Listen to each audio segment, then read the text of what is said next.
da mladi mogu da se izraze, da i tako dalje. Međutim, u trenutku kada mladi shvataju nešto na sasvim ozbiljan način, znate, kada je neko u stanju da im proda anarhističku ideologiju, znate, oni nisu svesni da tamo ona policija ima pravo da ih bije i da ih ubije. Dobro. To im niko nije objašnjavao. Da tamo ona policija ima pravo da ih bije i da ih ubije. Da ih bije i da ih ubije.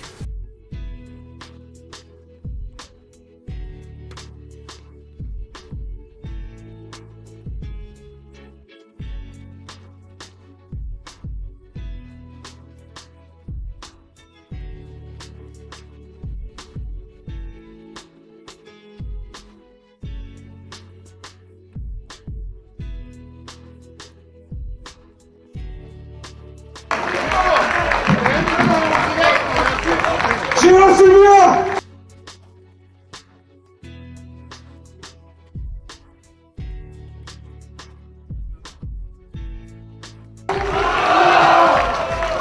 Mi smo im rekli, ili ste Srbi i protiv ulaska u Evropsku uniju, ili ste protiv Srbije.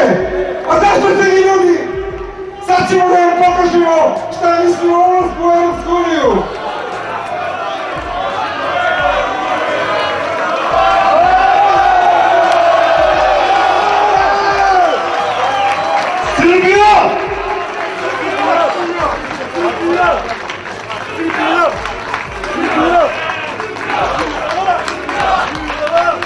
Srbija, Rusija, ne treba nam unija, ajmo svi tebi! Srbija, Rusija, ne treba nam unija! Srbija, Rusija, ne treba nam unija! Srbija, Rusija, ne treba nam unija! Dole srpska marionetska vlada! Srbija i Rusija uvek zajedno! Živeli Srbi!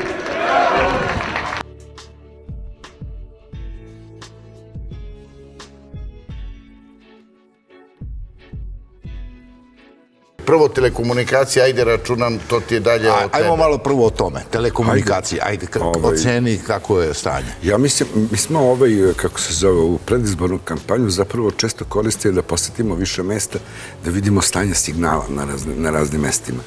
To je bilo prilično zanimljivo jer ide u toku je postavljanje baznih stanica sve ovoga što rade kompanije za 5G, dakle Jetela, 1 i Telekom. Sad ćemo da vam pokažemo šta mislimo o ulasku u Evropsku uniju.